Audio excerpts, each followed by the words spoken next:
Oh, listeners, do I have a treat for you? I have Dr. Jen Gonzalez on the show today. She is a sociologist, relationship communication coach, emotional intelligence specialist, author, and international speaker. I just got off. We had the greatest conversation. You're going to get so much from this episode.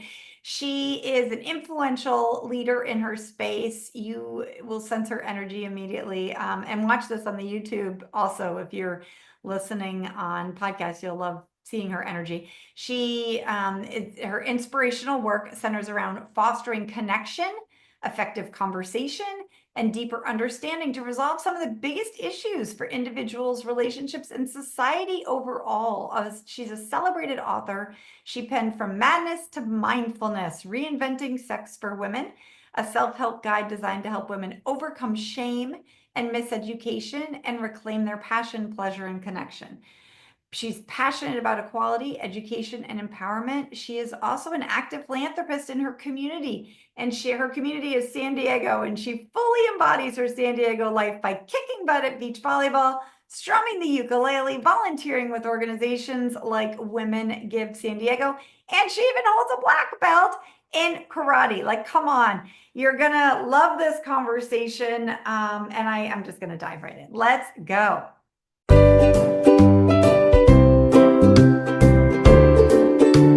Let's go. Hello and welcome to the Love Your Life show, Dr. Jen. I am so excited to have you on the show to help my listeners and frankly me with sexuality. Thank you for coming. Oh, my pleasure. Thank you for wanting to dive into this topic and see where it takes us. I do. So many of us grew up with really mixed messages around sexuality, like Hmm. to be desirable, but don't desire, to look Hmm. attractive, but not sexy or slutty, Right. to play hard to Yeah. get. But then when we're married, like, don't be an ice queen, Yeah. Yeah. And be a pleaser and don't Yeah. rock the boat and give others Yeah. what they want. Yeah. Yeah. So I Yeah. guess It is filled with contradictions. and Yes. I'd love to dive into that, like how society influences how women view their sexuality. Like, do you see any of Yeah. that in your It's work? like, it's endless the ways. I mean, Mm. because often we think of sex as just a natural thing, but we are from birth being socialized into a gender, first of all, generally male or Mhm. female, and that comes with a whole host of expectations. And then depending on what you're learning through your family of origin and through religion and through the media and books and everything like that, we learn what is expected of us Mm. sexually, like how we're supposed to look, how we're supposed to behave, how a sexual encounter plays out. If Mm. we were to believe Hollywood films as accurate, we would think that everybody is insatiable Mhm. and all women are easily orgasmic. Yeah. And there's no foreplay, and you just jump right into intercourse, and then Mm. everybody orgasms and is happy. And that's Life, insane and not right. true at all. It's all rainbows and daisies, right? And And then so everyone wants the often, same amount of sex, and everyone yeah, wants, yeah. exactly. And no, Mhm. and you don't have to talk about it. You don't have to use condoms. Yeah. So, and then there's so many components of it specifically for women because we live, in US society. It's still we plaster women's sexuality everywhere. And by that, I mean in terms of sexy photos and bathing suits and using sex to sell, quote unquote. But when it comes to very like frank, honest conversations about women owning our bodies and owning our desire and our pleasure and feeling like we have a right to put up boundaries and we have a Mm. right to ask for what we want and that our pleasure matters also and normalizing our desire, we get so many mixed messages. Now, I was raised Catholic in a small town in Pennsylvania outside Mm. Philadelphia. And so there was, guilt and shame around sex, especially female sexuality, and guilt around masturbation and Mm. self-pleasure. And we didn't talk about these topics. So there's just such a contradiction, yet we realize clearly it's an important thing. Mm. It's all animals do it. It's an important thing. That's how we came about. That's how we were born Mhm. through sex. That's Yet how you the also, species continues. yeah, it's like literally the most basic thing with like eating, drinking, Right. sleeping, and Procreating. and Right. sex. Yeah. Um, so, but but we learn that it's dirty or it's wrong or it's shameful, Mm, and that there's something wrong with us or we're broken, and we orgasm too fast or we don't orgasm fast enough. mm, We quote unquote put out too much or we don't put out enough. mhm, You were saying all of these things, and then and then younger generations now learn so much about what sex is supposed to be by watching porn. mm, And regardless of whether people tell you it's not true, it's not mhm, real. Well, it is real humans having real sex. mhm, It's not real in terms of the emotions and insecurities and communication and sexual health and gender differences, etc. Um, but it is, so you think it's just about, pounding yeah, someone else and that they want what you want and that there's a very scripted way that you're supposed to go through a sexual encounter. So all of that, and then we're adults and we're trying to have lasting, loving, passionate mm, relationships, but we've learned all of these negative messages about our bodies and about shame and embarrassment, and we didn't learn actual helpful skills in how to have a good sexual encounter and all the nuances around it.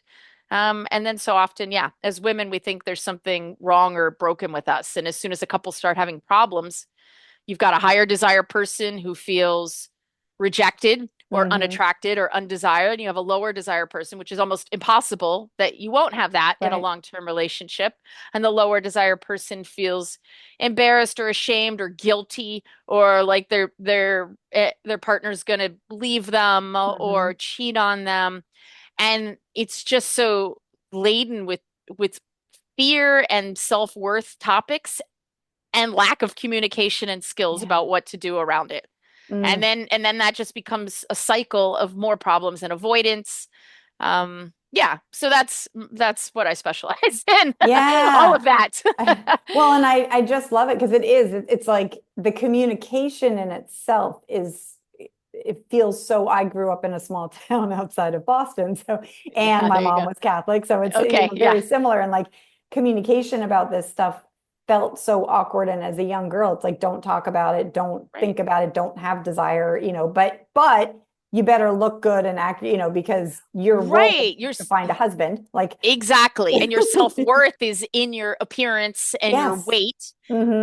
and that's your worthiness to others, which then becomes ingrained in us in our own sense of Yeah. worthiness. Yeah. It's insidious and it is not mentally or emotionally healthy for us. No. And then, but, and yet, like to all the listeners listening, it then makes sense that no matter our age, that we're going to feel some Oh of my this, gosh. these Oh yeah. insecurities, if Yeah. we've been taught from an early age that like you're here to be desirable to men. And then, Yes. we're like Yeah. looking at our bodies at whatever, and we're like, oh, and we feel whatever in the bedroom. Right. And so, yeah, there's, And it's an impossible so there's a quote I read that was something like oh, this was a long time ago, about it's like from birth girls and women are entered into a lifetime beauty pageant that we never signed up for because mm, we are assessing ourselves and feeling assessed and judged by others. And that mm, is a heavy weight, pun intended, to carry yeah. our whole lives. And then Hmm.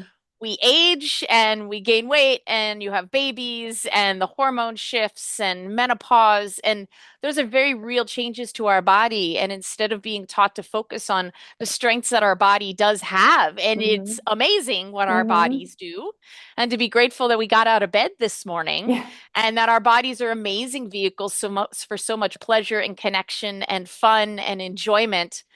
There's just this one thing that we feel like is the most important thing. And that's just, yeah, I come back to the word insidious because it is. And it's Mm, really, it's sad too. You think hmm. about at the end of our lives, we look back and we're like, why did I care about that so much? Like, Yeah. that's not what mattered. Yeah. Hard to, it's hard to make that It's mental emotional super hard shift. because if it's coming Yeah. from your family of origin, and then it's also all around us in society. And with the Yeah. aging part, for it is so interesting because it's still like we're this beauty pageant we didn't sign up for. Like we're, Yeah. being forced or being encouraged to do certain Yeah. things to still maintain, that like youth is sexy versus, Right. like wrinkly faces and gray Right, which hair and men like, are all absolutely right. allowed to. Sexiest man Yes. alive often Silver has gray fox. hair and Right. wrinkles. Yeah. Yes. And Yeah. there is no version Oh, of and that for his women. wrinkles look so, and it's like, so yeah, I'm trying to change that where it's just like, and I know Good. you I are, know. But yeah. there's such a strong, there's so much, I mean, in multi-billion Yeah. dollar industries Hmm. specifically around women's beauty and making us think that we are inadequate or not worthy and attractive enough as we are, and we need to spend time, money, and energy on it. It's just think about how we could run the world Yeah. truly if we weren't taught to spend our time in this way. Yeah. I mean, that's absolutely, there's other quotes that I'm not coming up with right now, but like if you took like a pie chart of how much time over the last, Mm, like I'm 53, over the last 5 decades that I have spent thinking about my body or appearance versus like, social change and, I know. I guess I should have Right. said like the first 3.5 because I've done some dramatic shifts in that pie chart, but really it's like Awesome. all those frigging thoughts on I what am I know. eating? Is this too much? Is this, and how am I Right. exercising? And what do I look like? And what do and Right. And it's dye like, my hair right, and like whatever it is, it's like just, oh my gosh, can we just get yeah. back? And knowing that in a lot of men's brains, they don't have that going on. No. I'm a mom of sons, so I'm aware that they have their own Uh, thoughts about their yeah. bodies and all of Yeah, for that. sure. And And own yet insecurities and it's fears. not Yeah. the same No. degree. And actually, speaking of that, I just had one of my sons was over and he had three of his friends and they were here for the weekend and they left.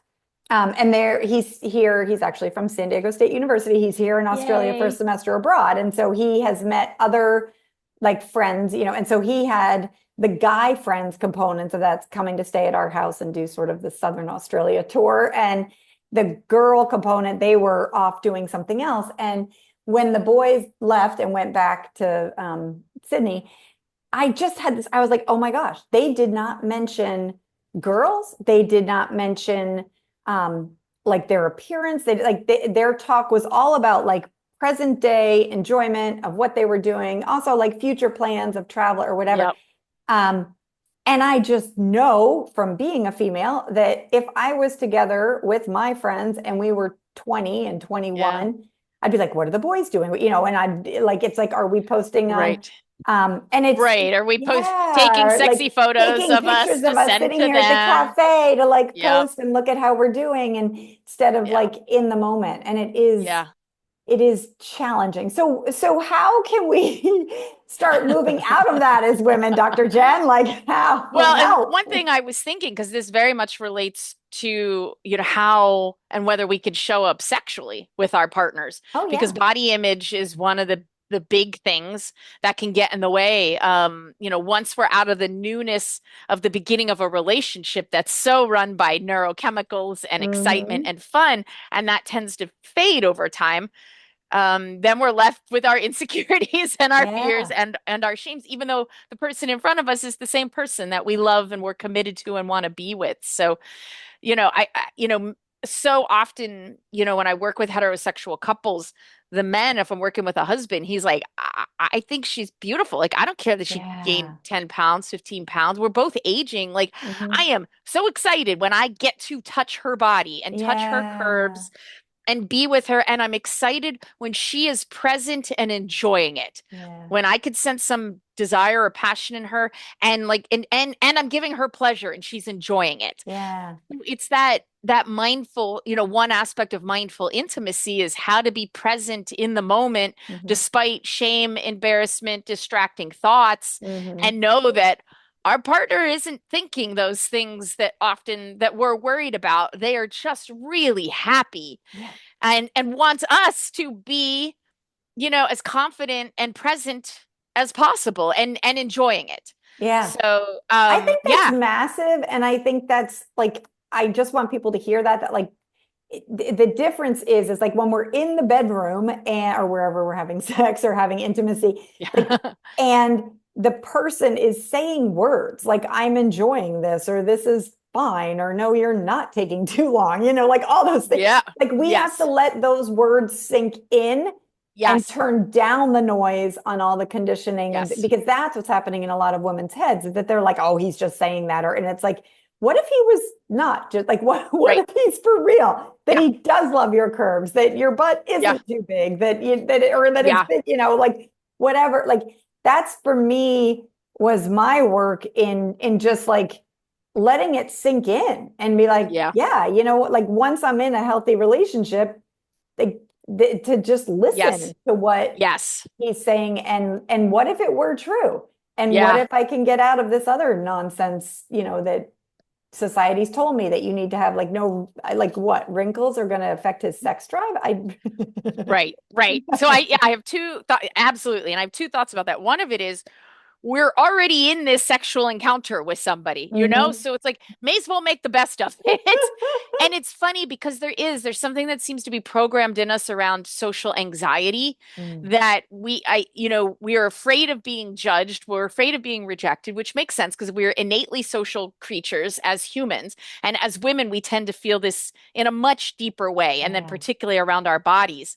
So, recognize like, oh, these alarm systems are going off for a reason because they're trying to protect us, but they're they're backfiring in that moment for us because we're already in that moment. So Hmm. like recognizing those thoughts and those fears, literally acknowledging them, thinking in my head, I see you, I acknowledge you, I've got this right now, I'm Mm. choosing to be here right now, Hmm. I'm going to make the best of this. And Yeah. then anchoring yourself to your five senses of Mm. really intentionally, because that brings us back to the present moment and not worried about the past or projecting into the future, but really present. And so if helpful, have some music you like on, like all Hmm. the cliche romantic things. They Hmm. help us tap into our senses Hmm. and be present in the moment. And a candle, that you have lit, or Hmm. even like if you usually lay down in the bed in the same position, lay down in an opposite way, or go on Hmm. the sofa, like something that helps stimulate like newness and you being present in the moment. And Hmm. smell your partner and touch their skin, and then focus your attention inside your body with Hmm. the pleasurable sensations that you have. And then maybe 3 seconds later, you're distracted again because you look Right. down and see what your belly looks like. Yeah. And then you're like, close my eyes, my Yes. belly's there, and he knows it's there, and we all know it's there, and I'm here to have pleasure, and we're here to connect with each other. So Yeah. it is over and over again, retraining our brain, acknowledging the thoughts, coming back to those five senses, and knowing that you have a right to pleasure and enjoyment, regardless of what your body looks like, Hmm. what you think it looks like. Yeah. I think that's huge too, in terms of the messaging we get, that you have a right to pleasure, like you have a right to feel good and to feel Hmm. this sort of, way, especially I want to talk a little bit about desire, but if you are the lower desire person and then you're like, oh, okay, like I can do it, on Tuesday night or something. Right. So you're coming into it with like resentment. I like, Right. I like your you're like, you're in it. Like, let's see what, like, Let's your make the body best is of it. If made you're for going to be, pleasure, yes, right? Yeah. Like, exactly. let's just Yeah. now try to be in the moment. And maybe we can work with our Yeah. coach on some of that resentment, but like to be, Exactly. yeah. And to And keep acknowledging it is coming. important Mhm. because if you're coming in and you have resentment and obligation and you're going Mhm. through the motions of sexual encounters, that can definitely build a wall Yeah. between partners. I don't think it's great because then it can feel like a violation to our bodies. Oh, for sure. But if you are with a partner who you truly love and you want to do this because you guys connect and it's really meaningful to your partner, if it's more meaningful to them than Mhm. you, but you do get enjoyment out of it, you're not having pain because that's its Right. own separate thing. Like, what can you do to be like, all right, let's make the best of this? I'm here. Yeah. I'm choosing to be here. I could choose to view this as a gift for my partner and then trust that my body's going to kick in and I Yeah. am going to get aroused and feel desire and experience some pleasure in it. And, Hmm. that requires communication. As our bodies, especially as women, it's like a moving target. It's always Hmm. changing Right. what does or doesn't Yeah. feel good. Yeah. Well, that's where learning about desire really helped me a lot too. Just sort Yeah. of, that like the different types of desire, um and learning about it, and maybe not feeling broken so much. Could you speak a little bit about our desire, or the Yeah. So, I mean, and desire, I will say, is a tricky thing that is still not well understood, and we know it's not, or else they would have a pill to right? help with it. And there are pills out there, but they are not particularly effective. Hmm. They might help a little bit, and they have side effects, and it's not great. So desire is not, and desire is different than arousal. So Hmm. arousal is is, at its most basic, blood flow to our genitals. Mm-hmm. And, for a man, that's an erection. And for women, it's engorgement Mm-hmm. around the vulva and the clitoris and inside the vagina. And that makes things feel good. And Mm-hmm. we also then get vaginal lubrication. I mean, post menopause, that can Right. all change. So, Yeah. but Use your vaginal estrogen, ladies. ideally, Yeah. yeah, exactly. Yeah, if you Yeah. have a topical estrogen, also like a lube that's like particularly Yeah. good and designed for drier skin. But anyway, so that is arousal. Desire is that yearning, that Mm-hmm. that like sexual spark, Mm-hmm. that horniness. Yeah, I mean the main version of it that we tend to learn is spontaneous desire. And I like Mm-hmm. to think of that as like the 18-year-old young man version Like, of desire. woo! He's just Yeah. walking down the street and a breeze hits him in the right way. Yeah. And he's like, all right, game on. Let's do this. And that's the Hollywood version of it also. And Yeah. that's often what we feel earlier in a relationship. But over time in long-term relationships, and if you're the lower desire person, you may never feel spontaneous desire. Mm-hmm. Or if you're still ovulating and you're not on the pill, you might feel it a little bit around ovulation time. Mm. So, but what we often have in long-term relationships is responsive desire. So when we're in the right context, we're feeling emotionally connected to our partner. We haven't been arguing, like the dishes are done, the kids Yeah. aren't next door that can overhear us. We don't have dogs scratching at the door. Yeah. We're not bloated from just having a big meal. We feel well Mm-hmm. rested. It's not when we're falling asleep. So there's a lot of factors. Yeah. It's but like then in that context of the right environment and connection with our partner, then we could take that leap of faith and be like, Mm-hmm. oh yeah, I love you. I love connecting with you. Mm-hmm. How about you start kissing my neck a little bit and I'm gonna grab a vibrator and like start getting myself warmed up some, or we can, read some erotica together. Mm-hmm. And then you take that leap of faith and your body starts getting aroused. And then that leads to desire, which then Mm-hmm. leads to more arousal, which then leads to pleasure, instead of waiting for desire to hit first. Yeah. Because if you're not feeling it much, you could be waiting for a really long time. Yeah. So it's a reframing of how we view desire and arousal. Well, and I really appreciate that because it's just knowing the two differences between, spontaneous and responsive. Someone, maybe it was Emily Nagoski, someone referred to Yeah. like one of them is more like the microwave of desire, like you just like turn it on and it's good. And the other one's like the Yeah. slow cooker. Yes. And Yeah. my husband and I talked about this. And so we talked about, like we'll have open conversations about like, okay, well, maybe tonight. And one of the things is he's like, I'm going to start simmering you. Like, so like, Oh, so I I see, love yeah, like a little that. simmering. So it's just like, in the morning, it's like, oh, here's your So coffee. And like, cute. like that sort of Oh, like get that slow cooker, turn the slow cooker on and just this idea and like starting to get excited in our thoughts about like, okay, this is a man that loves me, who likes my curves, and no, I'm not yeah. feeling any sort of horniness or any Right. feelings whatsoever Right. in my genitals. It's like, Yeah. Yeah. but I am, in that day, I'm paying more attention and thinking more loving thoughts, which then can help get my slow cooker going, which is That's then, awesome. But that's so great. He's so mhm. mindful of being like, yeah, no, foreplay isn't just, you know, 3 minutes or Right, five like, minutes of just yeah. kissing you and touching your body a little bit. It's a mental, emotional, physical, sexual, social, Hmm. spiritual, potentially, like all of those components that you feel very like seen and connected and appreciative, Yeah. and appreciated. So that's lovely. I love that. Yeah, well, I also like how and I just want the listeners to hear this, like speaking to this part of like how our desire and our arousal is all over the place, and that like, maybe like one day we're totally in it, and the next day we can be doing the like kissing on the neck and the vibrator, and we're still just like cold and it's just this Yeah. really getting the I message know. across that they're not broken and that it No, is a not at moving all. target, and that's something where this is my second husband, and I went into this relationship really with the mindset that I was like, this marriage is going to keep getting better and more connected all along. So I've been Mhm. working on this. And so our Yes. communication now is way different than I was as a 30-year-old, but this open communication of like what worked one day may not work another. And that doesn't mean that Yeah. I'm broken. It just Yeah. means like, oh, I don't know what the hell my hormones are doing today, but I Right. might need a little more rubbing on my arm before I even like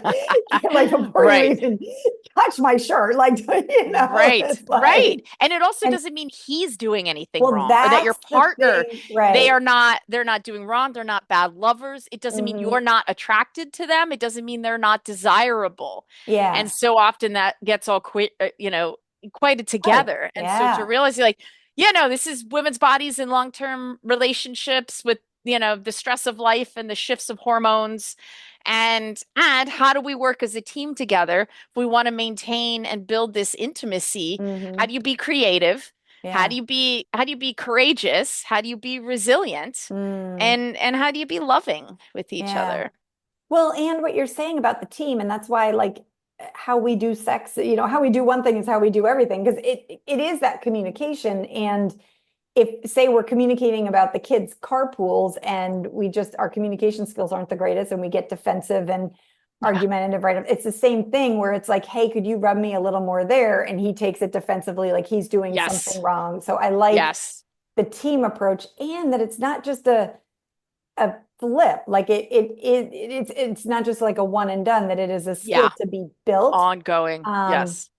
because I Yeah. know, for sure when we first got together, there was sensitivity there. And like we want to do it the quote unquote right way, but when it's like Yeah. there is no right Yeah. way. And Yeah.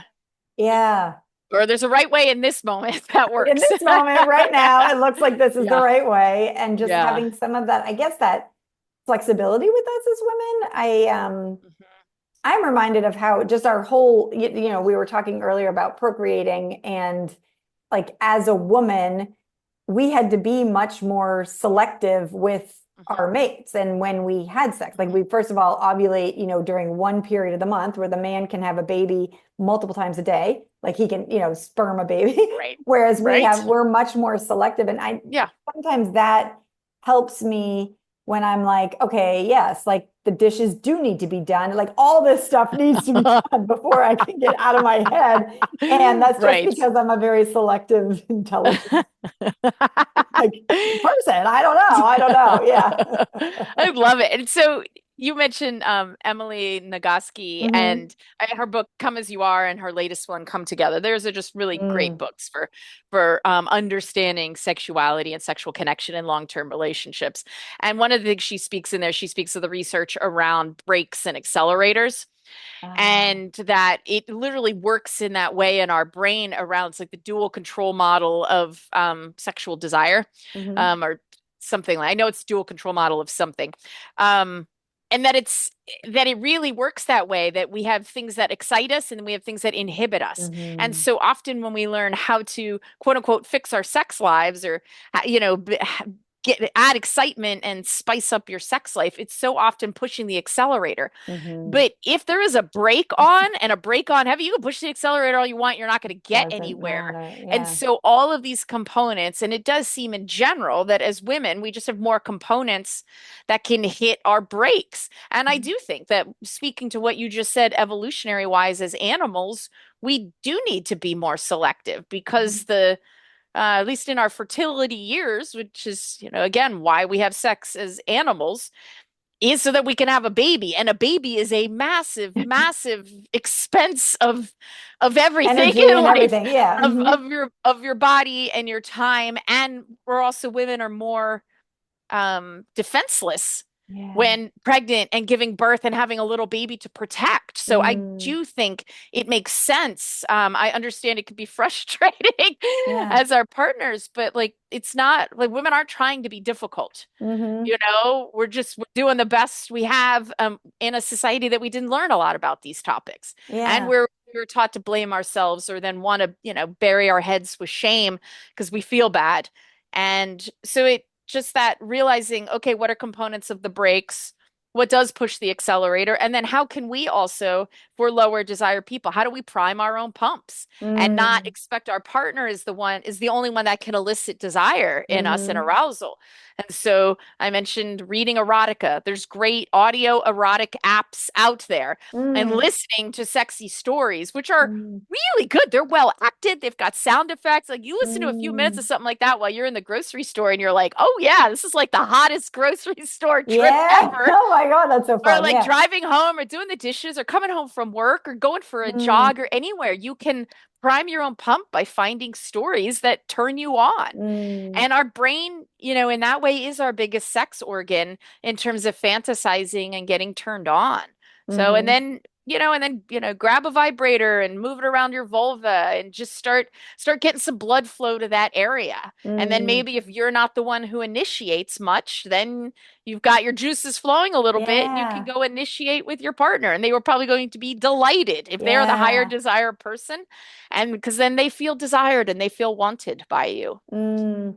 Well, and I had asked my Instagram followers, I told them that I was having you on and asked them some questions. And one of the questions that came up a couple different ways, but basically saying that like their partner keeps asking what they want in sex, but they don't know and Yeah. how to figure it out.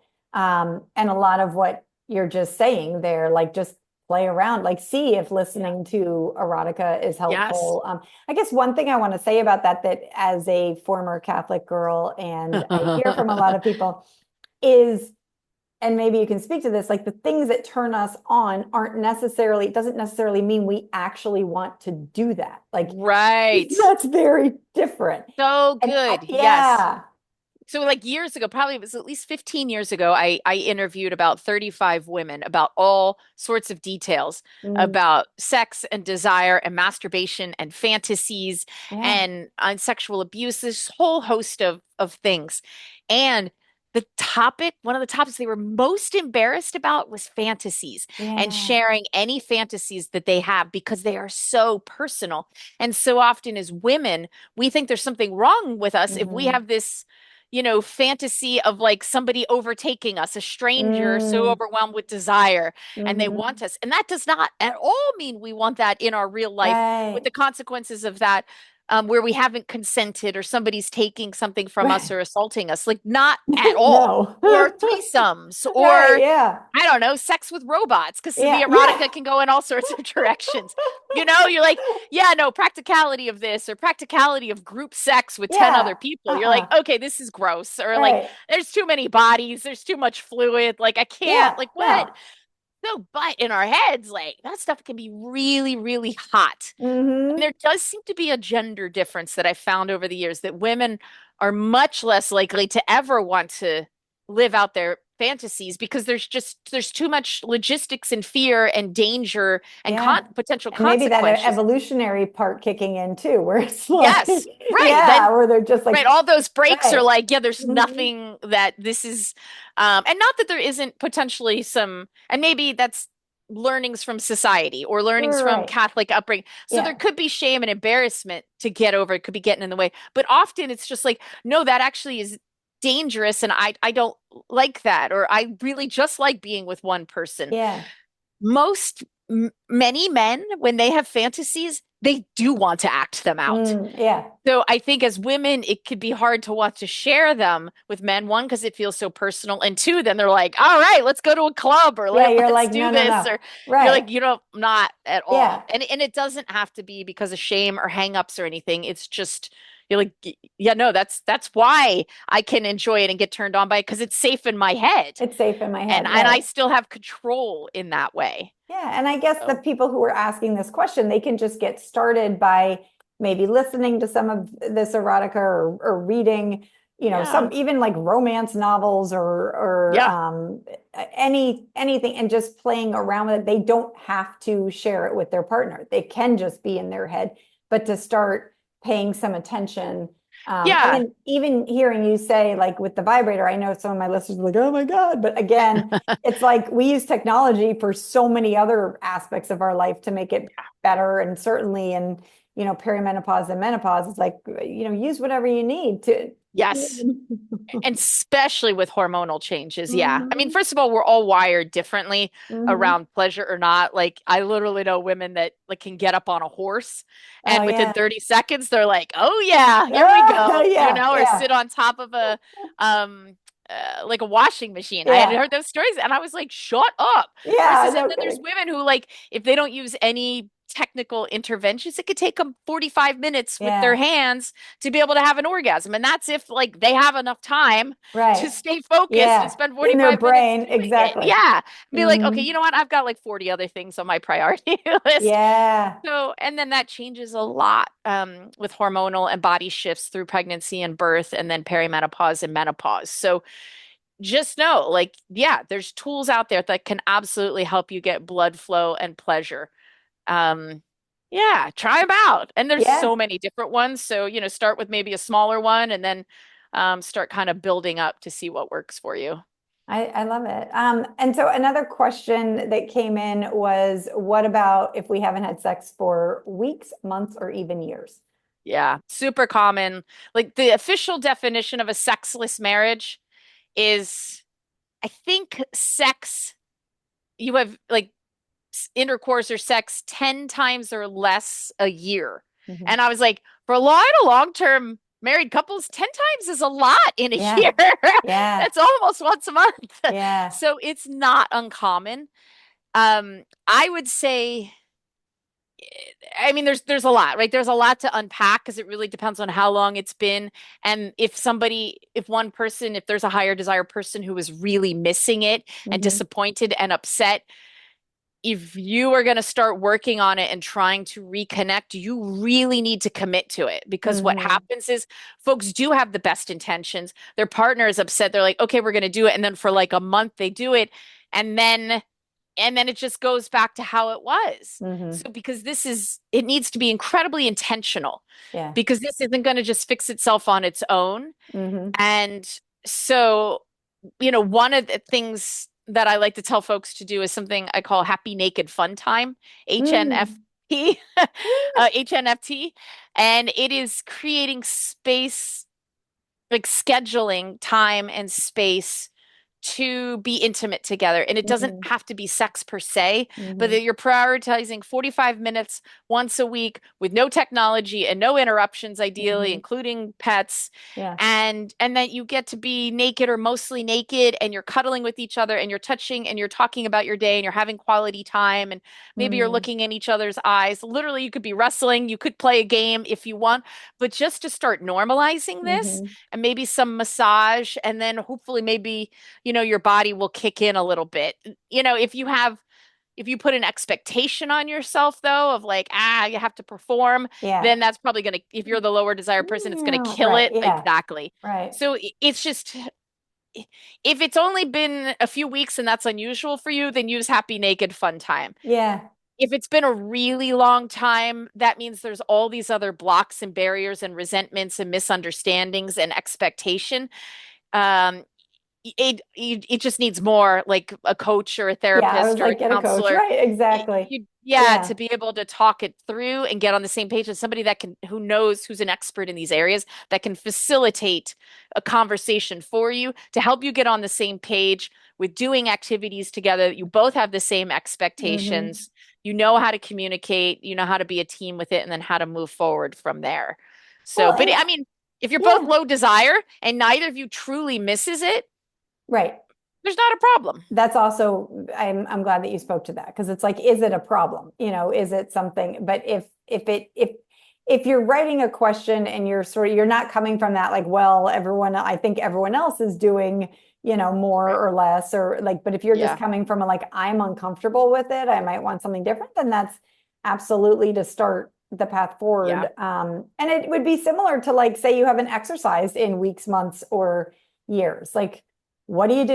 Yeah. Why haven't you? And let's not get back into it the exact same way we were doing it before, because some of Oh my gosh. desire is, it's like, are you desiring sex worth having? And maybe the sex Mhm. you were having was not anything that was fun for you. So, Yeah. Emily Nagoski's books are good. Do you know that Ian Kern, I think is his name? Kerner, Ian Yeah. Kerner, I think. What Yeah. was his Yeah. book? He's That was, got She Comes She First Comes First was the one, is my one of them. husband So I read think that it's and got then like he a like bought papaya it on for the all of our front. sons. Yeah. Oh, Yeah. oh my God, I love It that. was That's just like, awesome. why didn't I have this when I was Oh, 20? Yeah, exactly. oh, But that's that is delightful. an excellent book for the males. And just Yeah, again, it's like if you want, if you're writing in and asking like, we haven't had sex, what do we do? And there's a desire there to have more sex. It is like absolutely that can happen. yeah. And to take, there are lots of resources out there, and that's a lot of what But you do. starting really slow. Start, Exactly. I think what you yeah. just said, that analogy to exercise, Mhm. like if you used to jog 5 miles a few Yeah. times a week and now you haven't done anything in a long time or you were injured or whatever, you don't go back to 5 miles an hour. Like you start No. very slow and you walk and you start normalizing it and you create a schedule around it Yeah. because You're you put it in there deliberate because it about it. matters. Yeah. Yeah. Yeah. And I guess another thing I heard you speak to is this like, happy naked fun time. Like, how great is that? And that you're sort of opening up this idea that it just doesn't have to be penetrative sex. Like that I like Right. thinking of like intimacy as like a menu, and it can be, Yes. and so Yes. maybe just you have a massage and maybe 45 minutes people are freaking out. So they do 10 minutes, or maybe you just, Yeah. I've had Yeah. some couples do like exchange back massages, on Hmm. Tuesday or Saturday, and that Hmm. can lead somewhere nice. Yeah. Or just you But feel more connected even, exactly. yeah, Yeah. like So it just doesn't to, as necessarily slowly have to easing be. your way Yeah, in to normalize even being naked and touching each other right. without clothes on, and then slowly move into the genitals. But yeah, Hmm. that like that's slow, that getting feedback. Don't like this, you're not 22-year-olds jumping Yeah, into sack to have intercourse. Like, right. you've been together a long time, your bodies have shifted and changed.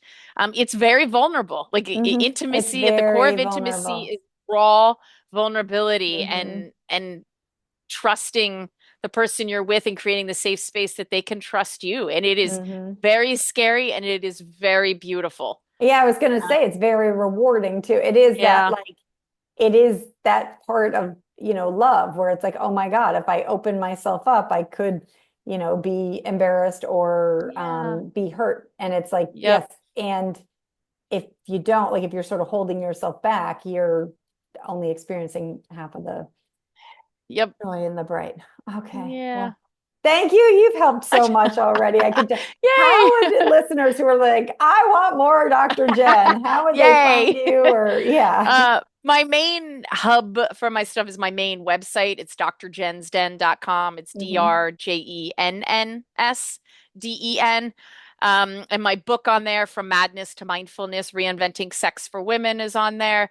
I have tons of interviews and articles and videos, and it's just there's a wealth of information on there Mhm. if these topics, if you're interested in them. And then you can also find me on Instagram and TikTok and sort of Look at Twitter, not you. really, Yeah. and LinkedIn. Actually, I'm quite active on LinkedIn, so of Oh, all fun. places. Yeah. I just have to, tone down the sex stuff. Yeah. But yeah, so I'm out there on all the socials. So please find me, please follow Yes. me, Definitely find um, her. Tell her what you comment enjoyed and from share this with others. episode Thank for you. sure. And Yeah, yes, I can attest that your website is amazing and you're incredibly thank generous with you. the information you have. So Thank you. thank you so much for coming on the show today. I Yay. know this helped a lot of people give Awesome. this little Thanks, starting Susie. block. I loved Thank your you. questions. This was a lot of fun. Your energy is really fun too. Thank you. Thank you. Yay.